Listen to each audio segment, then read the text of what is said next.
kulanti wacan oo wanaagsan dhageystayaal kuna soo dhawaada qaybtii 361aad ee barnaamijka tubta nabadda oo aan toddobaadkan uga hadli doona caafimaadka dhimirka iyo siyaabaha ugu habboon ee wax looga qaban karo xaaladaha nafsiga ah ee ay wajahaan dad badan oo Soomaaliyeed.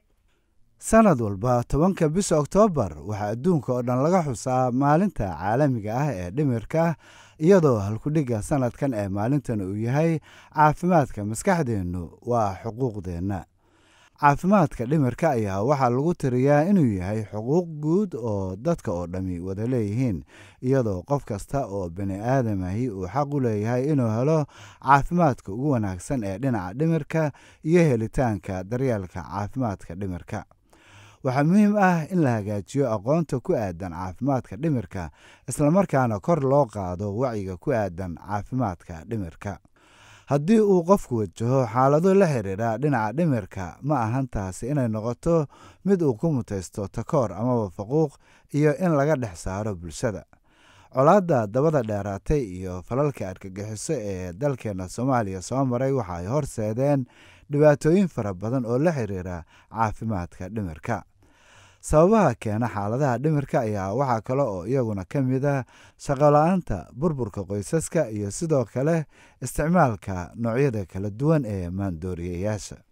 mahadsanid guutaale, balse aan barnaamijkeena ku bilowno wareysi aan la yeelanay Cabdulaahi Cabdiraxmaan Maxamed oo ah agaasimaha fulinta urur dhalinyaro oo lagu magacaabo SYL kaasoo ka shaqeeya arrimaha caafimaadka dhimirka, waxaana uu ugu horreyn ka jawaabayaa su'aal ku saabsan dhibaatooyinka dhanka dhimirka ah ee ay wajahaan dhalinyarada ay la shaqeeyaan urur ahaan.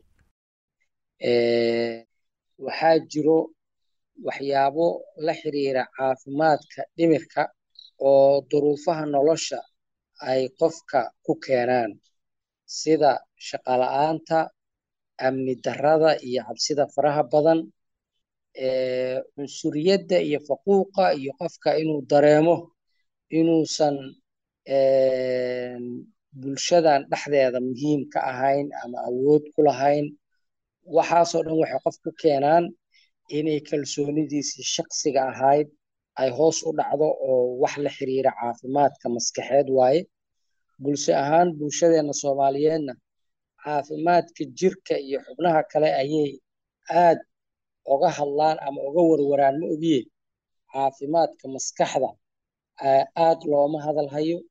xitaa dhakhaatiirta ama dadka cilmigaas takhaqusiga ku ah oo yaqaana aaday u kooban yihiin.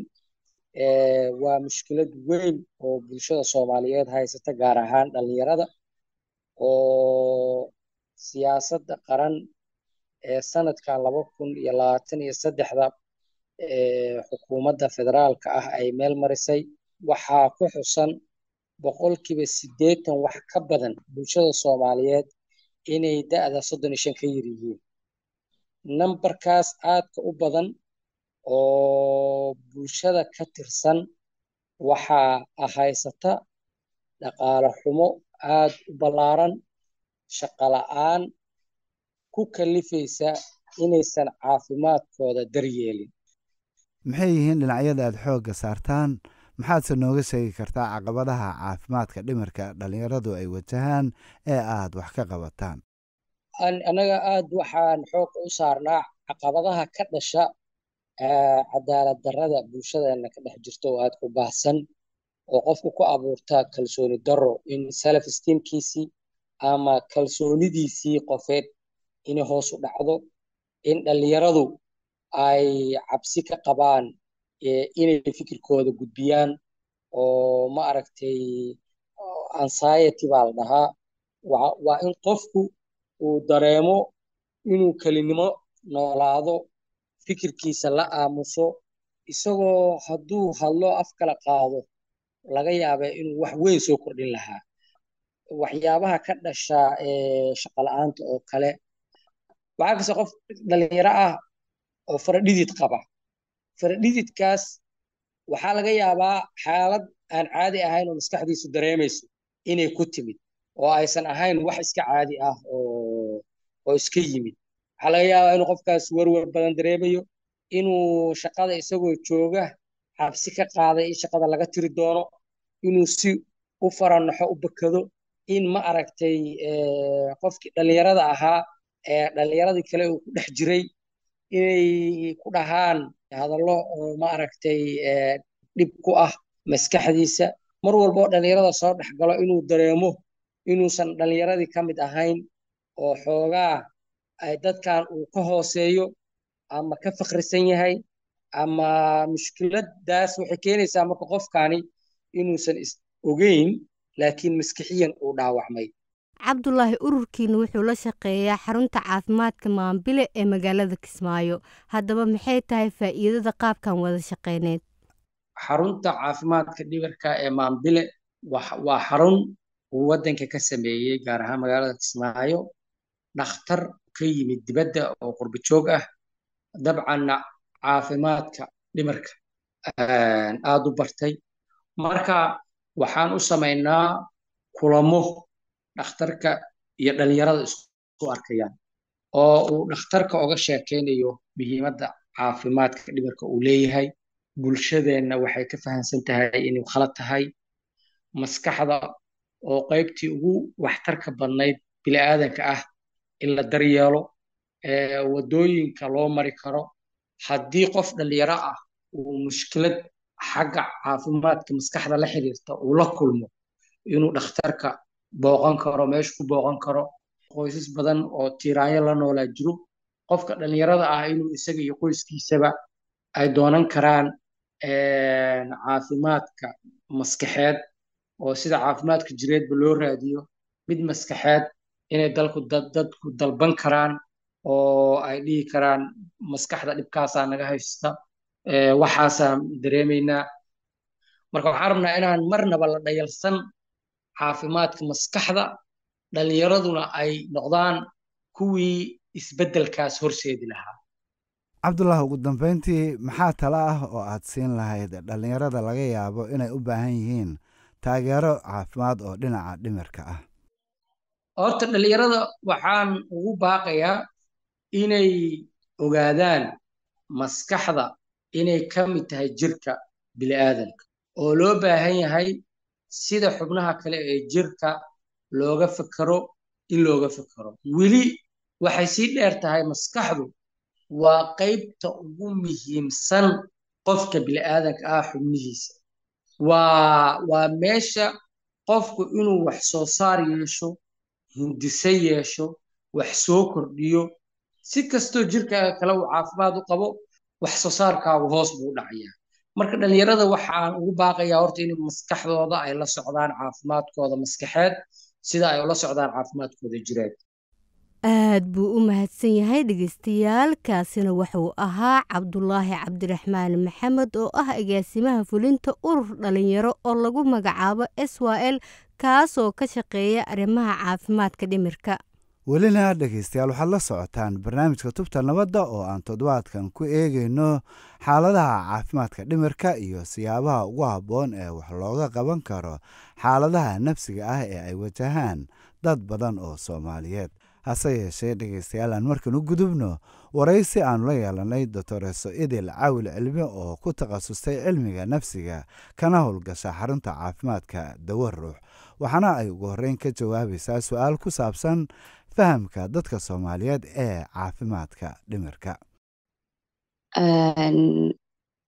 horta ani inta muddada soo shaqeynayo waxay ahayd 12 sano.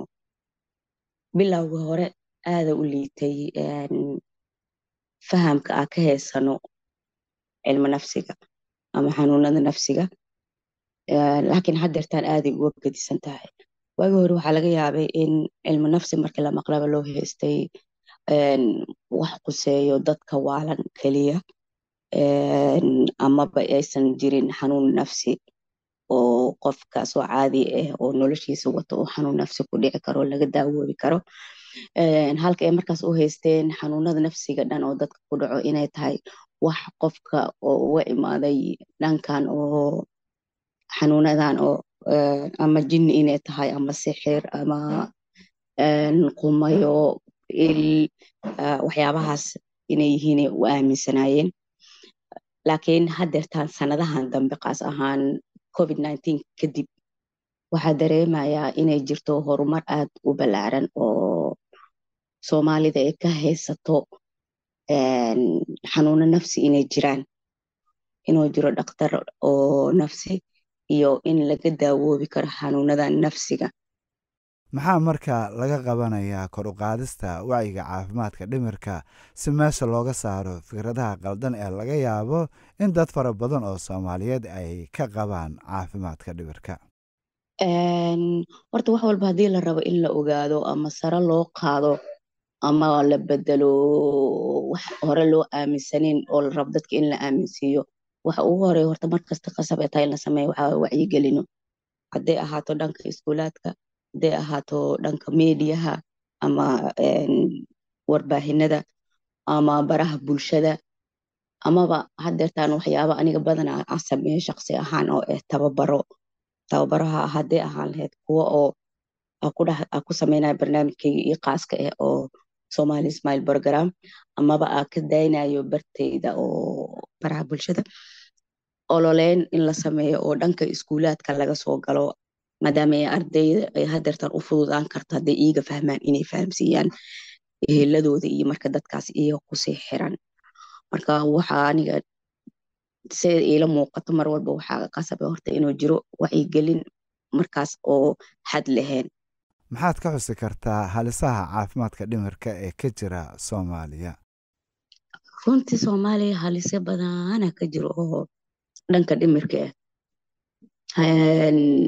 haddii ilaa iyo xad aan kala qaado halisyaas ugu horeysa horta waxay tahay xanuunadan dhimirka waxaa jira xanuunada dhimirka weliba qaas ahaan kuwa dadka iyaga gudahooda ay ku haystaan oo aysan arkaynin dadka kale, laakiin qofkii u qaas waxaa laga yaabaa inuu haayo xanuun depression, waxaa laga yaabaa inuu haayo xanuunka welwelka oo markaas oo gaarsiiyo inuu isdilo. midda kale waxaa dhihi karnaa waxaa jira iyaga naftirkooda xanuuno kale oo xanuunadan oo waswaaska ama shakiga oo dadka ay ka qabaan dhankan dahaarada ama salaada ama nadaafada, oo iyadana marka qofkii uusan joojin karin inuu u maleeyo waxaan inaysan weli u samaysmin ama inuusan jirkiisa daahir ahayn ama inuusan weli tukanin ama inuu meesha nadiif ahayn. maandooriyaha naftirkiisa wuxuu saaran yahay yani riski weyn ugu jiro oo dadka uu ku dhaco markaas ama qabatimo caawinaad iyagana ay heli karin, bulshadana aysan caawin karin, ama xataa aanan haysanin xarumo rasmi oo lagu xareeyo.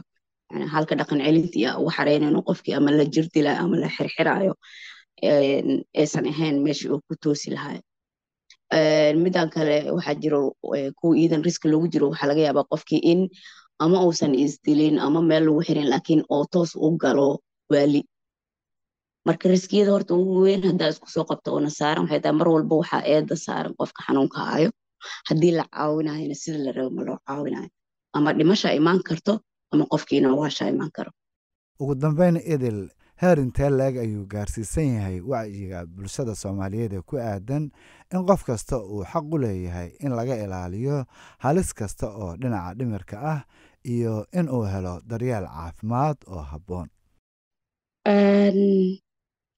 in qofkii nafsiyan oo uu ogaado xuquuqyaasha uu ku leeyahay inuu bad qabo dhimir ahaan, run ahaanta waxaa leeyahay aniga ma u soo dhowin hadeertaan, sababtoo weli waxaanan la fadhiisinin awarenesska caadiga ama wacyigelinta caadiga aheed oo ahaay waxaan inay jiraan horta, ama in xarumo lagu daaweeye ay leedahay. ma qabno hadda dowlad ahaan anaga meel oo dhimir toos loogu daaweeye, ma qabno meel balwadaha dadka lagu caawiyo, ma qabno xarumo toos oo awarenesska ama tababarada ku caawinayo ardayda iskuulaadka dhigato ama jaamacadaha dhigato oo soo fahamsiinayo waxaan waxay yihiin. ma qabno manaahij ka hadleyso qofka niyadda sida loogu dhisi lahaa, ha ahaato haddii qaabka ugu wanaagsan oo macalinka kula dhaqmi lahaa ardaydiisa, waalidiinta naftirkooda qaab waxaa jira oo tababaro qaar la siiyo oo qaabkay u ilaalin lahaayeen ilmaha nafsad ahaan. yani wixii asaaska ahaay dhan ma jiro, meeshay ka maqan tahayna waa meesha ugu koreyso oo dowlad ahaan. laakiin waxaa rajo weyn ka leeyahay in la gaaro heer oo qof walba aqoonsado inuu xaq u leeyahay inuu dhimir ahaan nabad qabo inuu yani qofka soo xaq ugu leeyahay in maanta markii jirka uu ka xanuunsado oo isbitaal toos ugu aadayo oo dhakhtar markaas ku takhasus ugu aadayo inuu markaas haddana awood u leeyahay dhimir ahaan hadduu u xanuunsado in oo meelo u aado iyo meelo ugu toosa oo leeyahay. waxaa kaloo jirto inuu qofka awood u leeyahay inuu wax badan ka ogaado psychologically ama cilmi nafsi ahaan waxa uu yahay iyo nolosha see u socoto. aad bay u mahadsan tahay dhegeystayaal, taasina waxay ahayd doctoresa idil cawil cilmi oo ku takhasustay cilmiga nafsiga kana howlgasha xarunta caafimaadka magaalada Kismaayo ee Dawa Ruux. waxaana wareysigeedu uu ugu dambeeyey barnaamijkeenii Tubta Nabadda oo toddobaadkan halkan ay idinkala socodsiinayeen Cali Maxamed Guutaale iyo anigoo ah Faa'ise Cabdi Warsame. fadlan noo soo gudbiya aragtiyadiina adinkoo noogu soo hagaajin kara barta aan ku leenahay Facebook oo ciwaankeenu yahay Tubta Nabadda. hase yeeshee waxaad hadda u diyaargarowdaan qaybtii ugu dambeysay barnaamijka oo ah qaybtii qadadka taleefanada adinkoo naga soo wici kara taleefan nambarada idaacadaha aad barnaamijkan ka dhageysanaysaan.